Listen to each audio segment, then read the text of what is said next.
할렐루야, 반갑습니다. 할렐루야, 반갑습니다. 사람 앞에서 나를 시인하라 라는 말씀의 제목으로 함께 은혜 나누고자 합니다. 미국과 영국은 기독교 국가입니다. 또 기독교적 가치관과 세계관 위에 세워진 나라이기도 합니다. 특히 미국은요, 그 찬란했던 청교도 문화를 가지고 있는 나라입니다. 우리나라에 복음을 전해준 나라이기도 합니다. 그런데요, 이런 나라들이 인권을 외치면서 기독교인들을 역차별하는 나라로 바뀌어져 가고 있다는 사실입니다. 미국과 영국, 유럽 나라들이 이렇게 된 이유가 있습니다. 번영과 함께 교회가 함께 세속화되어졌기 때문입니다. 또 하나는 차별금지법이 시행되면서부터입니다. 차별금지하기 위해 만든 법이 또 다른 차별의 법을 대고 만 것입니다. 그런데 우리나라도 엄청나게 빠른 속도로 세상과 교회가 세속화의 길을 걷고 있다는 사실입니다. 젊은이들은요, 성에 대한 자유를 외칩니다. 창조 질서를 무너뜨리고 있다는 것입니다. 우리나라 또 많은 나라 지금 무신론자로 살아가도록 종용받고 있다는 사실을 알아야 된다는 것입니다. 아니, 하나님을 믿는 사람들이 믿지 않는 사람들에 의해서 역차별을 받고 있는 세상 가운데 살아가고 있다 해도 과언이 아닐 것입니다. 그런데 오늘 본문 말씀 보십시오. 누구든지 사람 앞에서 나를 시인하면 나도 하늘에 계신 아버지 앞에서 저를 시인할 것이요. 오늘 본문 말씀에 이렇게 기록되어 있습니다. 여기서 나는 누구를 말하고 있습니까? 바로 예수님을 말하고 있습니다. 그러니까 사람 앞에서 나를 시인하라. 우리가 사람들 앞에서 예수님을 부끄러워하고 모른다고 부인하는 것이 아니라 많은 사람들 앞에서도 예수님을 시인할 줄 알아야 된다는 것입니다. 예수님을 인정할 줄 알아야 된다는 것입니다. 예수님을 보여줄 수 있어야 된다는 말씀입니다. 헬라어로 시인하다 이 말을 보면 호몰로게오라는 말인데, 인정하다, 고백하다, 약속하다, 선포하다, 선언하다, 찬미하다, 칭찬하다, 이러한 여러 가지의 뜻을 담고 있습니다. 그러니까 예수님을 시인하는 것은 곧 사람들 앞에서 예수님이 바로 나의 구세주이심을 인정하고 고백한다는 사실입니다. 사랑하는 성도 여러분, 우리는 어떤 장소를 막론하고 예수님을 나의 구주로 시인할 수 있는 삶을 살아가시길 주의 이름으로 축원합니다. 아멘. 그런데 누구 앞에서 예수님을 시인하라고 말하고 있습니까? 사람 앞에서 시인하라는 것입니다. 본문에 언급된 사람은 그럼 누구일까요? 지금 제 앞에서 저와 함께 예배드리고 있는 여러분인가요? 아닙니다.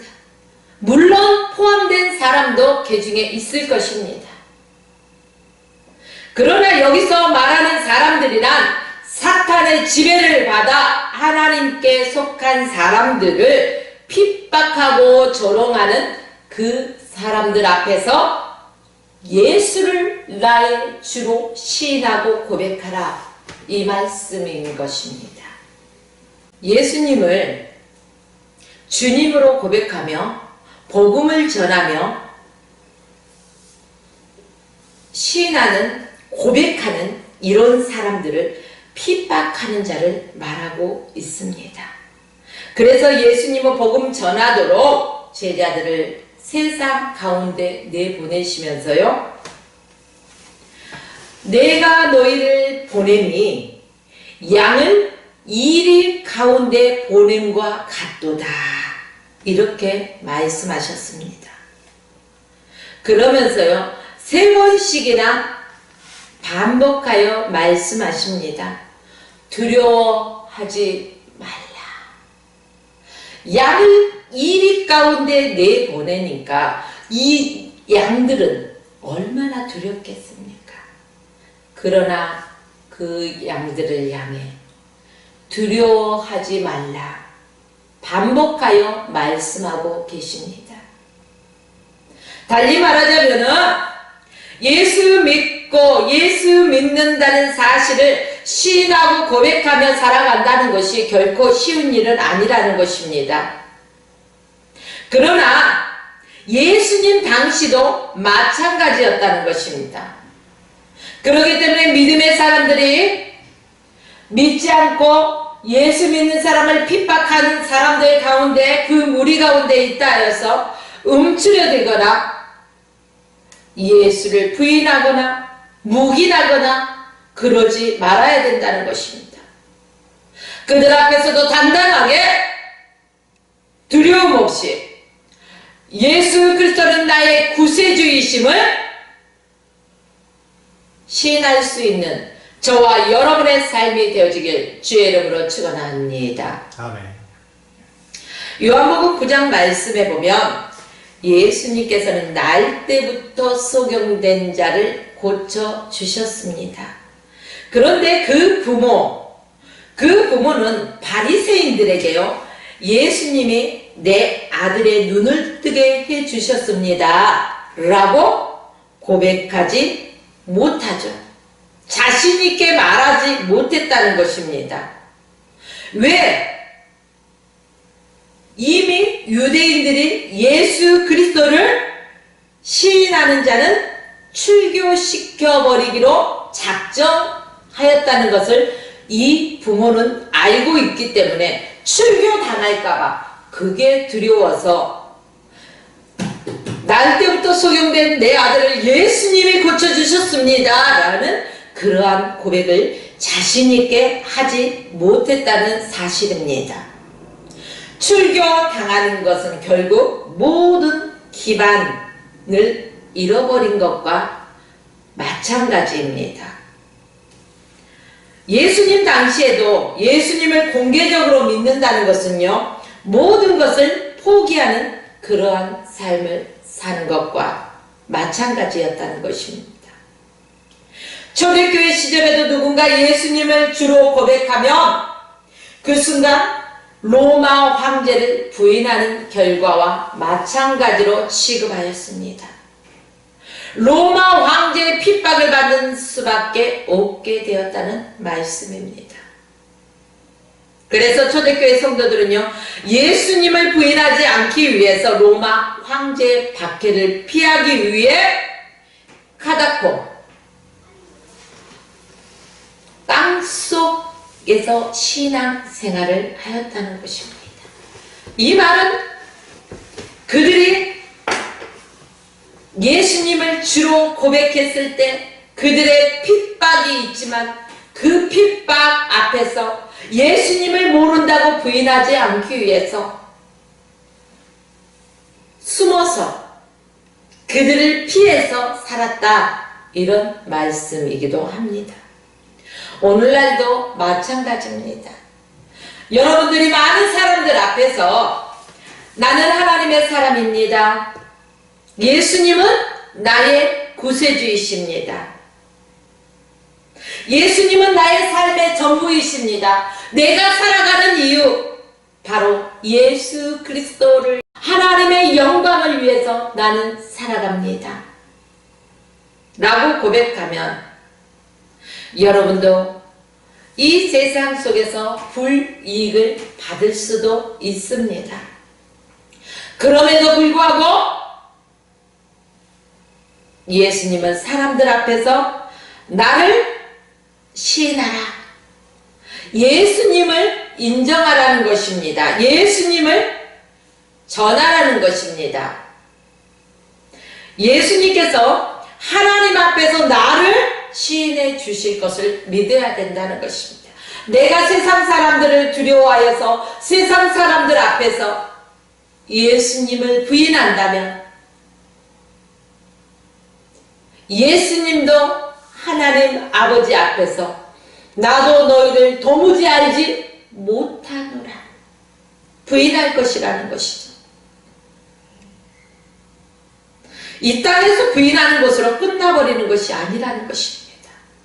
사랑하는 성도 여러분, 언제나 예수 그리스도를 나의 구주로 고백하는 삶을 살아가십시오. 아멘. 마태복음 10장 32절 말씀에요. 나도 하늘에 계신 내 아버지 앞에서 저를 부인하리라.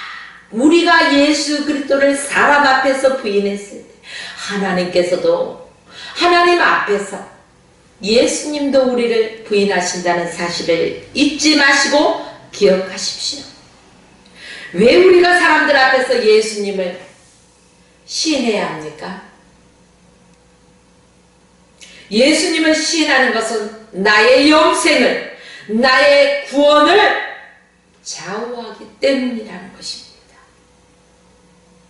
예수님을 사람들 앞에서 시인하지 않는 자들은 구원받지 않는 사람입니다. 왜냐하면 예수 믿는다는 것은 예수님이 나의 생명이 되신다는 것을 말하고 있다는 것입니다. 예수님과 내가 관계가 이루어졌어요. 관계가 맺어지는 것을 사람들 앞에서 선포하는 것입니다. 성경을 보면 모든 사람은 언젠가 하나님의 보좌 앞에 서게 됩니다. 그런데 하나님 앞에 그 보좌 앞에 섰을 그 날 사람들 앞에서 예수님을 시인한 사람은 예수님께도 그를 하나님 아버지 앞에서 시인해 주실 것을 약속해 주셨습니다. 사랑하는 성도 여러분, 사람들 앞에서 그 순간을 모면하기 위해 예수님을 부인했을 때 예수님은 나도 너희를 도무지 알지 못하노라 라고 부인하실 것입니다. 그래서 사도 바울은 로마서 10장 9절과 10절 말씀에 이렇게 기록하였습니다. 내가 만일 내 입으로 예수를 주로 시인하며 또 하나님께서 그를 죽은 자 가운데서 살리신 것을 내 마음에 믿으며 구원을 얻으리니. 사람이 마음으로 믿어 의에 이르고 입으로 시인하여 구원을 얻으리라. 사랑하는 성도 여러분, 우리는 마음으로 믿는다고 내 마음이 이래 꼭 말을 해야 돼? 이렇게 말하는 경우들이 있습니다. 그러나 성경에서는 말합니다. 마음에 믿어 의에 이르고 입으로 시인하여 구원에 이르느니라. 반드시 예수 그리스도가 나의 구주이심을, 예수 그리스도가 나의 주인 되심을 우리는 입으로 시인해야 됩니다. 다른 말로 말하자면 고백해야 된다는 사실입니다. 그러므로 사랑하는 성도 여러분, 예수 믿는다는 것을 절대 부끄럽게 생각하지 마십시오. 당당하게 예수님을 고백하십시오. 예수님을 시인하십시오. 점심시간에요, 식당에 가서 보면 기도하는 것을요 부끄럽게 생각하고 쭈삣쭈삣 하는 사람들을 볼 수가 있습니다. 또 여행을 하든지 어떤 면접을 보든지 또 어떤 모임에 가서든지 나 그리스도인이야, 나 하나님의 자녀야, 이렇게 당당하게 고백하지 못하는 모습들을 많이 보게 됩니다. 그러나 사랑하는 성도 여러분, 우리는 예수 믿는 것을 당당하게 고백할 줄 알아야 됩니다. 우리 다 같이 한번 외쳐볼까요? 하나님은 살아계십니다. 하나님은 살아계십니다. 하나님은 살아계십니다. 하나님은 살아계십니다. 여러분들이요, 어느 곳에 가든지 망설이지 마시고 하나님은 살아계십니다 고백하십시오. 아멘. 예수님은 나와 함께 하십니다. 예수님은 나의 구주십니다. 나의 생명의 주관자 되십니다. 고백할 수 있어야 된다는 것입니다. 믿는 사람들은 믿지 않는 사람들 앞에서 우리 주님을 시인할 수 있어야 됩니다. 그리스도인, 더 이상 숨어 지내서 안 된다는 사실입니다. 우리는 두더지와 같은 삶을 살아선 안 된다는 것입니다. 두더지는 어떻습니까? 땅에 숨어서 살아가고 있습니다. 땅 속에서 살아가잖아요. 그러나 교회 안에 많은 사람들이 예수를 믿고 있는데 세상에 나가면은요, 예수 믿는 사람들이 별로 보이지 않습니다. 주님은 우리에게 뭐라고 말씀하셨습니까? 너희는 세상의 빛이 되고 너희는 세상의 소금이 되라, 이렇게 말씀하셨습니다. 너희는 세상의 빛이 될 것이냐 묻지 않았습니다. 빛이 되라, 소금이 되라, 이렇게 말씀하셨습니다. 그런데 저와 여러분이 세상에 빛이 되고 소금이 되어야 되는 우리가 두더지와 같이 예수 믿는 것을 감추고 살아간다면 이것은 안 되는 일이라는 것입니다. 사랑하는 성도 여러분, 언제 어느 곳에서 어떤 자리에 여러분들이 가시든지 항상 예수님을 시인할 줄 알아야 됩니다. 믿습니까? 우리가 이렇게 예수님을 말과 행실로 보여주는 삶을 살아갔을 때, 예수님께서 재림하실 때 하나님과 천사들 앞에서 저와 여러분을 자랑스럽게 시인할 것입니다. 믿으십니까? 아멘. 하나님은 바알에게 무릎 꿇지 않고 숨어있는 7,000명보다 엘리야처럼 영적 전쟁을 통해서 하나님의 하나님 되게 하심을 드러내는 사람을 찾고 계십니다. 저는 우리 교회 성도님들이 다른 사람들에게 일어나는 그러한 기적을 구경하거나 또 그런 얘기에만 찾아다니는, 그리고 박수치고 맞아 하는 그런 성도 되지 않기를 원합니다. 아멘. 이 세상에 숨어 지내면서 간신히 자기 믿음만 지키는 사람, 남의 간증이나 듣고 감동받았어, 이야 그 사람 간증 진짜 잘하더라, 이런 사람이 아니라 엘리야처럼, 때로는 다윗처럼 영적 전쟁 선봉에 서서 승리를 맛보는 우리의 성도님들이 되시기를 주의 이름으로 축원합니다. 아멘. 정말 예수님 때문에 제사함 받으셨습니까? 아멘. 정말 예수님 때문에 하나님과 화목된 삶을 살아가십니까? 아멘. 정말 예수님 때문에 우리가 새로운 피조물이 되었습니까? 아멘. 맞습니다. 우리가 예수님 때문에 우리의 모든 죄사함을 받았고 하나님과 화목하게 되었습니다. 또한 새로운 피조물이 되었습니다. 그리고 예수님이 나의 구세주가 되어주셨습니다. 바로 우리 인생의 주인 누구이십니까? 예수님이십니다. 예수님, 그분 한 분이면은 좋게 해야 된다는 것입니다. 내 삶의 모든 문제 해결, 바로 예수 그리스도 한 분이면은 해결됩니다. 예수 그리스도 한 분이면은 충분합니다. 믿습니까? 그렇다면 이제부터 정체성을 분명히 할 필요가 있습니다. 예수 그리스도 그분을 믿음으로 말미암아 사람들 앞에 당당하게 예수 그리스도를 시인하는 삶을 살아가는 저와 여러분의 삶이 되시기를 주의 이름으로 축원하며 오늘 말씀을 마칩니다.